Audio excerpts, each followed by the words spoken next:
الفن الأول القواعد الكلية. النوع الأول من هذه القواعد القاعدة الأولى لا ثواب إلا بالنية. صرح به المشايخ في مواضع من الفقه، أولها في الوضوء، سواء قلنا إنها شرط الصحة كما في الصلاة والزكاة والصوم والحج، أو لا كما في الوضوء والغسل. وعلى هذا قرروا حديث إنما الأعمال بالنيات أنه من باب المقتضى، إذ لا يصح بدون تقدير لكثرة وجود الأعمال بدونها، فقدروا مضافا أي حكم الأعمال. یہ پہلا صفحہ ہے اس کا. الاشباہ والنظائر کا درس ہو رہا ہے، اور کل کے درس میں یہ بات آئی تھی کہ مصنف نے اپنی اس کتاب میں 7 فنون کا ذکر کیا ہے، جن میں پہلا فن جو ہے قواعد کے بارے میں ہے، دوسرا ضوابط کے بارے میں ہے، اور پھر ادھر حیل ہیں، الغاز ہیں، اور جمع و فرق ہے، وغیرہ وغیرہ. تو مختلف اقسام انہوں نے بیان کی اس کے اندر. ان میں سے پہلا جو فن ہے القواعد الکلیہ، یہ ہم لوگ انشاءاللہ پڑھیں گے، اور اس کے اندر بھی پورے قواعد نہیں پڑھنے ہیں، چونکہ اس کے اندر مصنف نے میں نے بتایا تھا کہ 6 جو اساسی قواعد ہیں ان کا ذکر کیا ہے، اور 19 مزید جو قواعد ان سے متفرع ہوتے ہیں ان کا ذکر کیا ہے.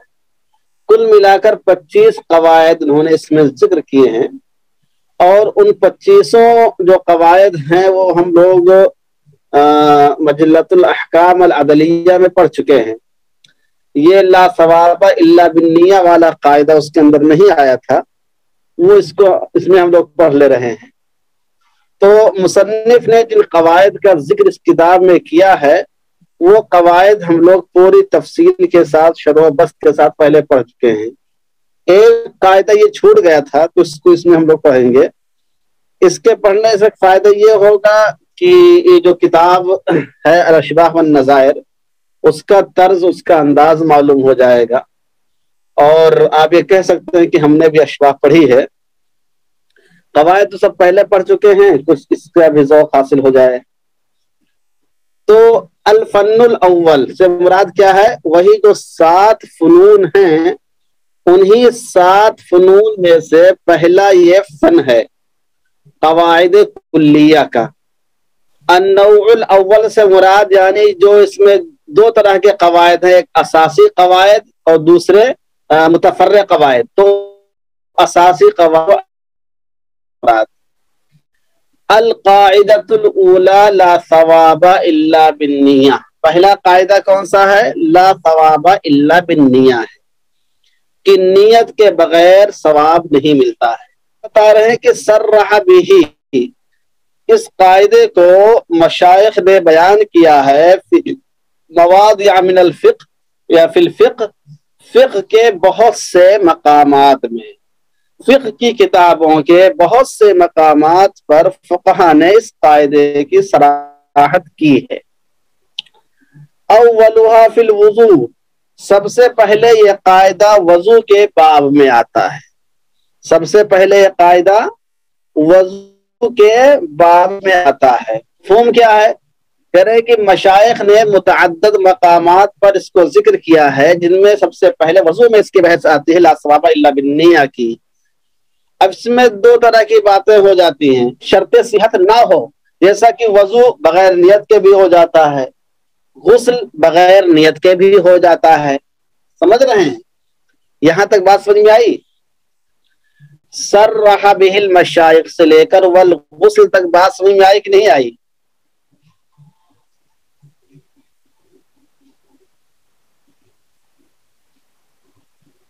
جی،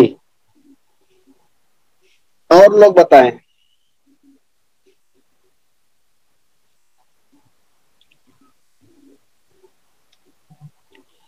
جی چلیے آگے دیکھتے ہیں. وَعَلَى هَذَا قَرَّرُوا حَدِيثَ إِنَّمَا الْأَعْمَالُ بِالنِّيَّاتِ لِأَنَّهُ مِنْ بَابِ إِذْ لَا يَصِحُّ أَنَّهُ مِنْ بَابِ الْمُقْتَضَى. یہ ہے.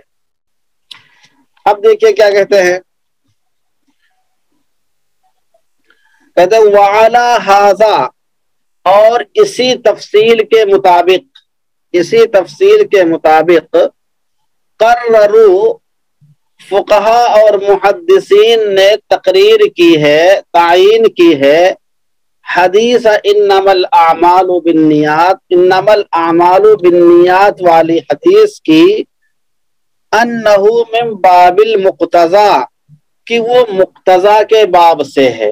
انہ من باب المقتضی، کہ وہ مقتضی کے باب سے ہے، یعنی اسی کے مطابق کہ بعض چیزوں میں یہ شرط صحت ہے اور بعض میں نہیں ہے.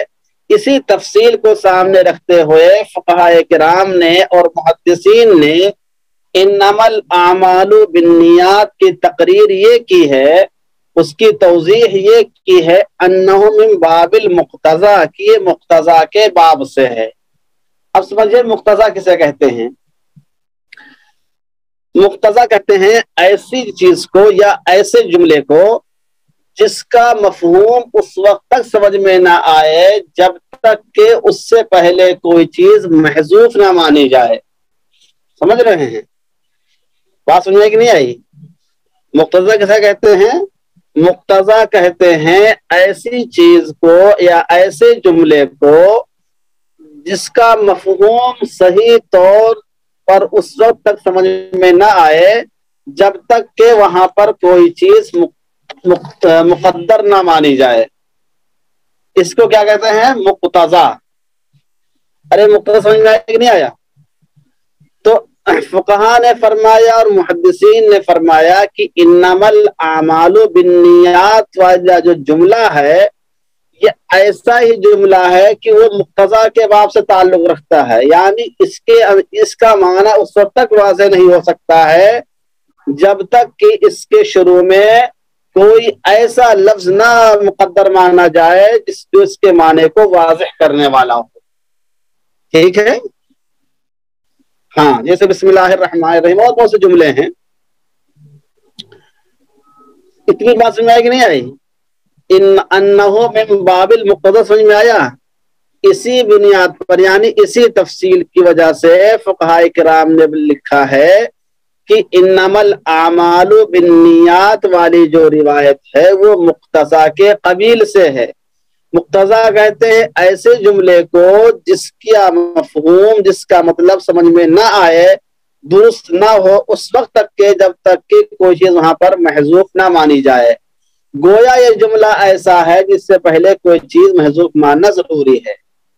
اذ لا يصح بدون تقدیر، اس طور پر اس لیے کہ یہ جملہ درست نہیں ہو سکتا ہے بغیر کچھ مقدر مانے ہوئے. کیوں درست نہیں ہو سکتا ہے؟ اس لیے کہ ایک طرف تو حدیث میں آپ کہہ رہے ہیں کہ انما الاعمال بالنیات، اعمال کا دار و مدار نیت کے اوپر ہوتا ہے، حالانکہ ہم دیکھتے ہیں کہ بہت سے اعمال ایسے ہیں جو بغیر نیت کے بھی ہو جاتے ہیں. بہت سے اعمال ایسے ہیں جیسے آدمی کا اٹھنا ہے، چلنا ہے، سونا ہے، جاگنا ہے، سننا ہے، اس میں آدمی نیت کرے نہ کرے وہ عمل ہو جاتا ہے. تو اس کا مطلب یہ ہوا کہ یہ مفہوم صحیح طور سے بیٹھ نہیں رہا. اس کا مفہوم صحیح طور پر اس وقت بیٹھے گا جب اس سے پہلے کوئی چیز مقدر مانیں گے. اذ لا يصح، اس طور پر کہ اس کا معنی درست نہیں ہو رہا ہے، بدون تقدیر، بغیر کچھ مقدر مانے ہوئے، لکثرت وجود الاعمال بدونها، بہت سے اعمال کے پائے جانے کی وجہ سے، بدونها بغیر نیت کے بھی، فقدروا مضافا، چنانچہ فقہا اور محدثین نے ایک مضاف کو یہاں پر مقدر مانا ہے اور مفہوم کیا نکالا ہے؟ ای حکم الاعمال. تو اب اس حدیث کا صحیح مفہوم ہوا انما حکم الاعمال بالنیات، کہ اعمال کا حکم نیت کی بنا پر لگے گا، یعنی نفس عمل تو وجود میں آ سکتا ہے بغیر نیت کے بھی، لیکن نیت کا جو حکم لگے گا وہ عمل کا جو حکم لگے گا وہ نیت آپ سے لگے گا۔ بات سمجھ میں آئی کہ نہیں آئی؟ یعنی نفس عمل کا وجود تو بغیر نیت کے ہو سکتا ہے، لیکن اس عمل کا حکم کیا ہوگا، جائز ہوگا ناجائز ہوگا، ثواب ملے گا کہ نہیں ملے گا، یہ اس چیز کا تعلق کیا ہوگا، نیت سے اس کی تعین ہوگی۔ تو اب اصل مفہوم ہوا انما حکم الاعمال بالنیات۔ اتنی بات واضح ہوئی کہ نہیں ہوئی؟ اتنی بات واضح ہوئی؟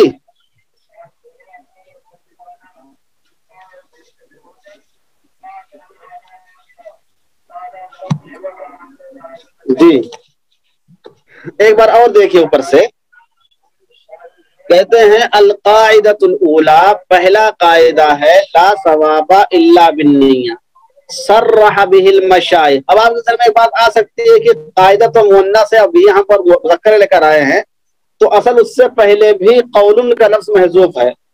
القاعدۃ الاولی قول لا ثواب الا بالنیہ، یہ محذوف مانتے ہیں اس لیے۔ تو مشائخ نے اس بات کی وضاحت فقہ کے بہت سے ابواب میں کی ہے، جن میں سب سے پہلے وضو میں اس کی بحث آتی ہے، خواہ ہم یہ کہیں کہ یہ صحت عمل کی شرط ہے جیسا کہ نماز میں ہے، زکوٰۃ میں ہے، روزے میں ہے، حج میں ہے، یا صحت عمل کی شرط نہیں ہے جیسا کہ وضو میں ہے اور غسل میں ہے۔ اور اسی تفصیل کے مطابق فقہاء کرام نے اور محدثین نے انما الاعمال بالنیات کی حدیث کی تعین کی ہے کہ یہ مقتضا کے باب سے ہے، اور مقتضا کہتے ہیں ایسی چیز کو جہاں پر کسی چیز کو مقدر ماننا ضروری ہو تبھی اس کا مفہوم صحیح طور پر سمجھ میں آتا ہو، تو یہ مقتضا کے باب سے ہے، اس لیے کہ یہاں پر بغیر کچھ مقدر مانے ہوئے اس جملے کا صحیح مفہوم نہیں بیٹھ رہا ہے، کیونکہ بہت سے اعمال وجود پذیر ہو جاتے ہیں بغیر نیت کے بھی۔ چنانچہ فقہاء اور محدثین نے یہاں پر حکم الاعمال کو مضاف مانا ہے، اور پورا جملے کا مطلب یہ ہوگا، یعنی انما الاعمال بالنیات کا مطلب یہ ہے انما حکم الاعمال بالنیات۔ تو اس کا فائدہ یہ ہوگا کہ اعمال بہت سے بغیر نیت کے تو وجود میں آ سکتے ہیں، لیکن جب حکم لگانا ہوگا تو نیت کے بغیر اس پہ حکم نہیں لگایا جا سکتا ہے، حکم لگانے کے لیے نیت کو دیکھنا ضروری ہوگا۔ ٹھیک ہے، آگے بڑھیں جی۔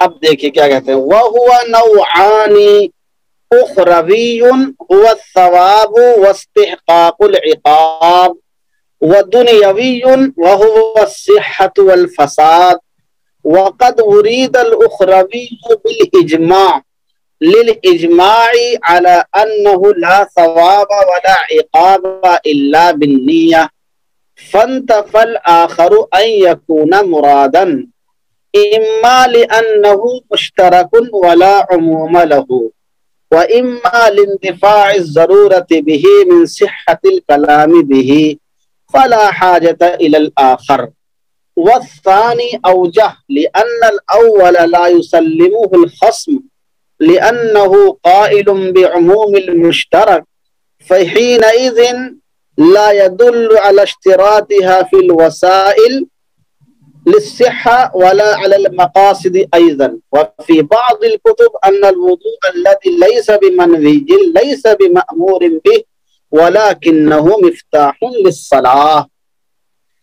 آواز آ رہی باقی لوگوں کو؟ ایک صاحب کہنے کی آواز نہیں آ رہی ہے جی، آ رہی ہے۔ اب دیکھیے کیا کہتے ہیں صاحب، وَهُوَ نَوْعَانِ، اور اس کی دو قسمیں ہیں۔ وَهُوَ سے مراد اے حکم مراد ہے۔ پہلے انہوں نے بتایا کہ یہاں پر لفظ حکم کو مقدر ماننا ضروری ہے، اور وہ ہے پورا جملہ ہوگا حکم الاعمال ہوگا۔ اب یہاں پر بتا رہے ہیں کہ یہ تو ہم نے مان لیا کہ یہاں پر حکم کا لفظ مقدر ماننا ضروری، چلو ہم مان لیتے ہیں۔ پھر بتا رہے ہیں کہ حکم کی دو قسمیں ہوتی ہیں، وَهُوَ نَوْعَانِ، ہوا کے ذریعے کہا راجع ہے حکم الاعمال کی جانب راجع ہے. حکم کی دو قسمیں ہوتی ہیں. نمبر ایک ہے حکم وہو ثواب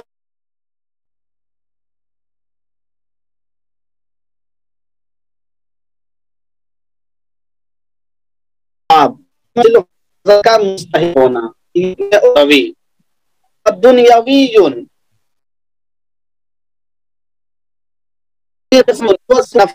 سے عمل کا صحیح ہونا یا فاسد ہونا. ٹھیک ہے بات سمجھائی. حکم الاعمال کی دو قسمیں ہوتی ہیں. ایک ہے حکم اخروی یعنی اس عمل پر ثواب ہوگا یا گناہ ہوگا, اور دوسرا ہے حکم دنیاوی یعنی وہ عمل درست مانا جائے گا شرعن یا غیر درست مانا جائے گا یا فاسد مانا جائے گا. یہ ہو گیا حکم دنیاوی. تو خلاصہ یہ نکل کر آیا کہ انما الاعمال بالنیات والی جو روایت ہے, اولاً تو یہاں پر لفظ حکم آپ کو مقدر ماننا پڑے گا, اور دوسرا کام یہ کرنا پڑے گا کہ پھر حکم کی دو قسمیں کرنی پڑیں گی. ایک ہے حکم اخروی اور ایک ہے حکم دنیاوی.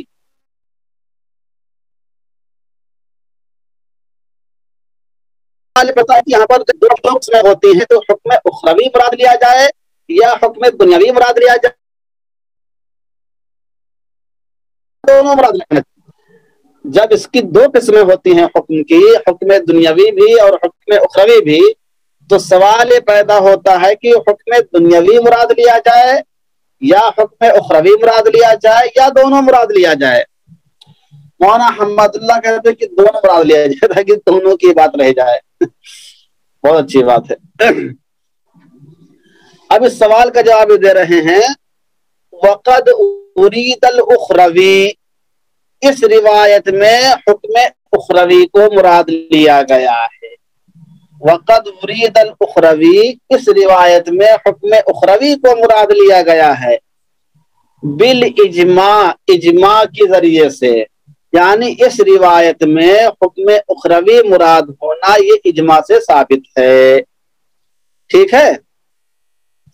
للاجماعی, اس وجہ سے کہ اس بات پر تمام امت کا اجماع ہے, علی انہ لا ثواب ولا عقاب الا بالنیہ, کہ قیامت کے دن ثواب آدمی کو نہیں ملے گا اور سزا انسان کو نہیں ملے گی مگر اس کی نیت کے اعتبار سے. تو معلوم یہ ہوا کہ قیامت میں سزا اور جزا کا تعلق آدمی کی نیت سے ہے, تو اس پر تمام امت کا اجماع ہے. اس لیے اس حدیث میں جو حکم مراد ہوگا وہ حکم اخروی مراد ہوگا. بات سمجھ میں آئی کہ نہیں آئی؟ وقد ارید الاخروی بالاجماع, اور اجماع کے ذریعے سے حکم اخروی مراد لیا جائے گا, یعنی اس پر اجماع ہے. اجماع کیسے ہے وہ آگے بتایا ہے. للاجماعی, اس اجماع کے ہو جانے کی وجہ سے, انہ لا ثواب ولا عقاب الا بالنیہ, کہ قیامت میں بندے کو ثواب حاصل نہیں ہوگا اور گناہ نہیں ہے اور عقاب کا مستحق نہیں ہوگا مگر نیت کی بنیاد پر. تو معلوم یہ ہوا کہ اس پر جو امت کا اجماع ہے کہ قیامت کے میں جو آدمی کے ساتھ معاملہ ہوگا اس کی نیت کے اعتبار سے ہوگا, تو پھر اس حدیث میں حکم اخروی مراد لینا متعین ہو گیا. فانتفل آخر ان یکون مرادن, تو دوسرا والا مراد لینا خود منتفی ہو گیا, خود اس کی نفی ہو گئی. دوسرا مراد کیا ہے بولیے؟ فانتفل آخر میں الآخر سے مراد کیا ہے؟ الآخر سے مراد حکم بولیے دنیاوی. جی ہاں, الآخر سے مراد حکم دنیاوی ہے. جب وہ وقت ارید اخروی فانتفل آخر, جب حکم اخروی مراد لے لیا گیا تو حکم دنیاوی ایٹومیٹک ختم ہو گیا. یہاں سے بات سمجھ آئی کہ نہیں آئی؟ ہاں, ایک بار پھر دیکھیے. وَهُوَ نَوْعَانِ أُخْرَوِيٌّ هُوَ الثَّوَابُ وَاسْتِحْقَاقُ الْعِقَابِ وَدُنْيَوِيٌّ وَهُوَ الصِّحَّةُ وَالْفَسَادُ, حکم کی بھی دو قسمیں ہوتی ہیں, ایک ہے حکم اخروی اور وہ ہے ثواب کا حاصل ہونا اور